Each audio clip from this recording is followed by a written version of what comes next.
Esta es una producción de Grupo Fórmula. Encuentra más contenido como este en radioformula.mx.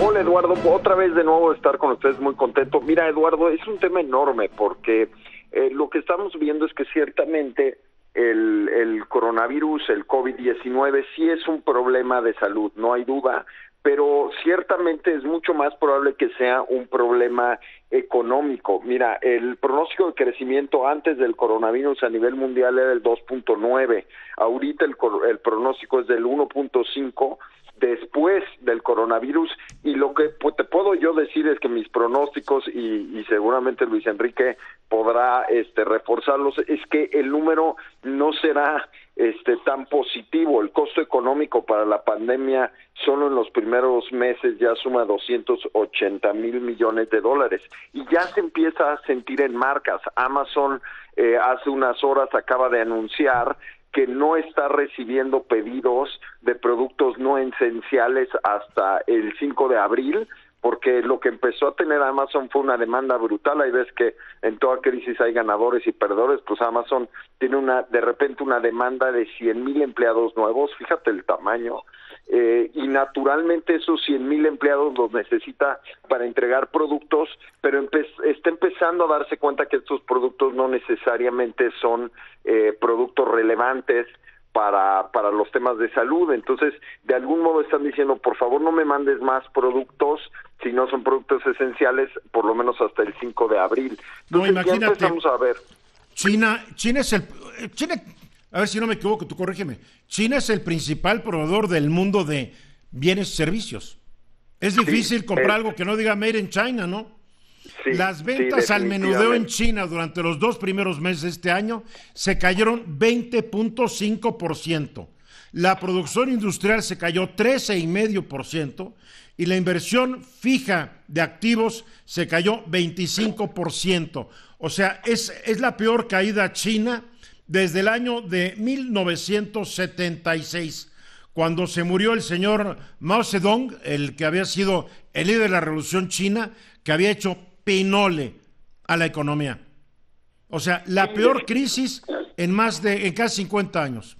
Definitivamente, y lo que tenemos que ver es que la única referencia que tenemos en México es el H1N1 que sufrió Calderón, como en un trimestre se le cayó la economía de manera súper importante, pero tenemos que recordar que el H1N1 no tiene nada que ver con la magnitud que tiene el COVID, porque el H1N1 fue un tema que primero pegó a México, pero que rápidamente se encontró una cura que representó un decrecimiento del 5% en el PIB. Aquí podríamos estar en el PIB en ese trimestre, pero aquí podríamos estar viendo un tema mayor. Ya se está hablando hasta de 3 meses de esto. Entonces, sin querer ser alarmista, ya Barclays, el banco Barclays, habla de 2% de decrecimiento, y naturalmente ese sería un impacto en nuestro PIB de 24.2 billones de pesos, una contracción del 2%, una economía de 24.2 billones de pesos, un decrecimiento del 2% sumaría 484 mil millones de pesos. Y igual que tú, Eduardo, asumo, yo me la pasé toda la mañana llamando a fuentes y hablando con pequeños y medianos empresarios, y realmente hay preocupación porque no hay necesariamente reglas claras, y esto lo que va a hacer es inicialmente tratar de empujar aumento de publicidad, aumento de marketing, pero después darse cuenta que probablemente no llegas a cruzar Semana Santa. Ese es el horizonte clave, Eduardo. Venus. Álvaro, sí, como dice Álvaro, sin caer en el ser alarmistas, pero sí hay que ser muy claros y hay que ser muy realistas. Se vienen tiempos difíciles. Está esto que este decrecimiento mundial. Obviamente a México le va a pegar más por circunstancias muy particulares, porque ya veníamos cayendo en la recesión desde antes del coronavirus, desde todo el año pasado. Eso por un lado. Por otro lado, la caída de los precios del petróleo, que va a comprometer mucho la estabilidad económica del país. Y por otro lado, tengo que decirlo, a veces tengo la impresión de que el gobierno mexicano no quiere alarmarnos y no habla de los asuntos económicos, o de plano como que no ha visto venir bien esa bola de nieve que está a punto de caer, ¿no? Mira, mi sensación es que no quieren generar pánico. Es cierto lo que dices tú, Venus. Nosotros ya veíamos en la revista en Mercados.0 una desaceleración en actividad de mercadotecnia y comercial desde el último trimestre del año pasado, muy importante. Yo lo platicamos en el programa y con Eduardo.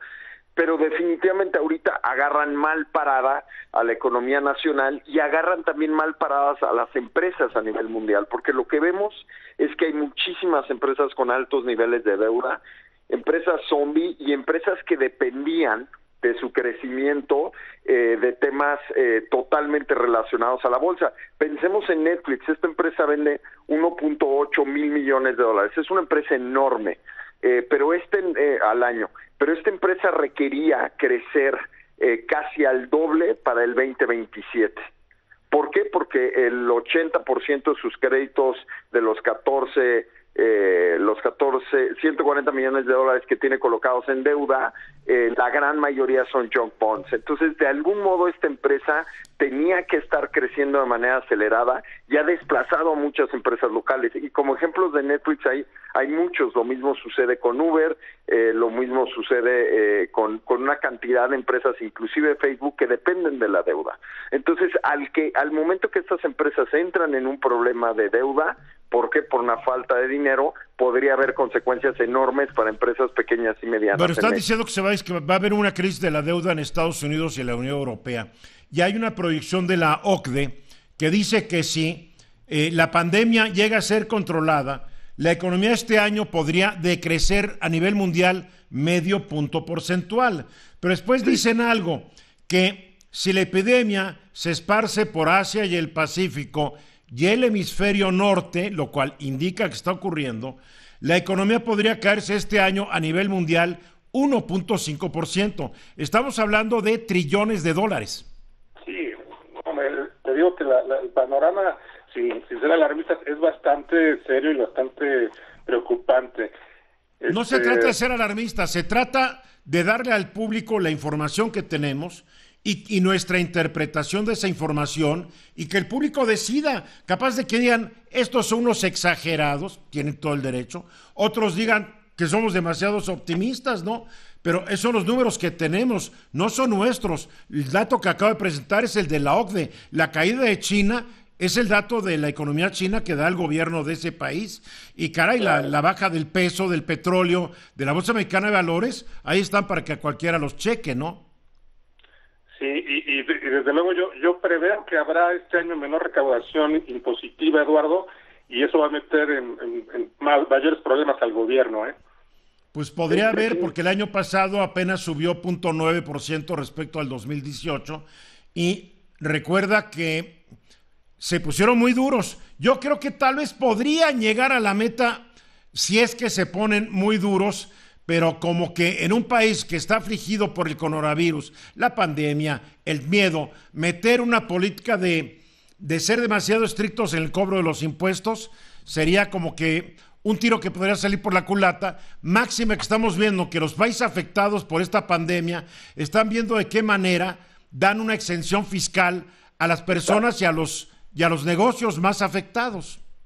Sí, sería navegar a corriente, ¿no? Sí, parecería ser. A ver, Álvaro. Parecería ser que esta crisis le llega en el peor momento posible, Andrés Manuel. Pues tenemos que entender qué es lo que ha pasado en las últimas semanas. Primero, los números de inseguridad que empezaron a obrar en su contra. Ahora, después de eso, se suman las marchas, los feminicidios.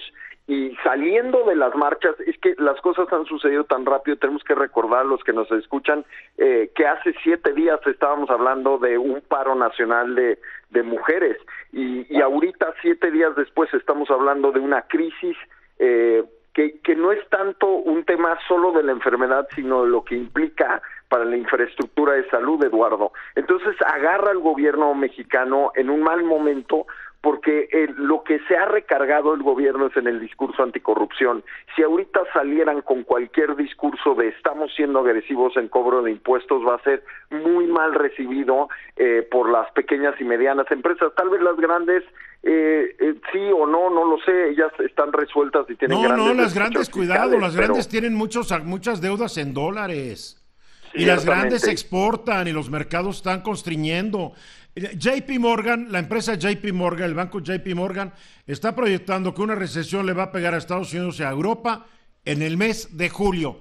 Si el año pasado la economía de Estados Unidos creció poco más del 3% y México decreció, ya no quiero pensar qué podría ocurrir en México si Estados Unidos entra en recesión, su economía decrece, pues la de México ni modo que crezca, aunque como siempre vamos en contra de la corriente, pudiera ser, ¿no? No, ojalá, pero si Estados Unidos, mira, si yéndole bien a Estados Unidos, ¿cómo nos ha ido a nosotros no bien en recesión? Imagínate, una recesión en Estados Unidos nos va a mandar a la lona como economía. JP Morgan dice que en el primer trimestre la economía de Estados Unidos se va a caer el 2% y el 3% en el segundo. En la eurozona se va a caer 1.8% en el primer trimestre y 3.3% en el segundo trimestre. Y México vive mucho de sus exportaciones. En fin, vamos a seguir viendo cómo va el asunto. Para concluir, Álvaro. Mira, para concluir, Eduardo, tenemos que estar muy alertas con lo que está pasando fuera de México para poder entender el contexto mexicano. A diferencia del H1N1, Eduardo, no somos los primeros de la fila, somos en realidad los cuartos o los quintos. Entonces hay que aprender y movernos rápido, como no ha sucedido en otros países, para tener posiciones de ventaja y que como país salgamos más rápido de este problema y no salgamos 4 o 5 semanas después. Pero tienen que empezar a cambiar su actitud hoy. Esta fue una producción de Grupo Fórmula. Encuentra más contenido como este en radioformula.mx.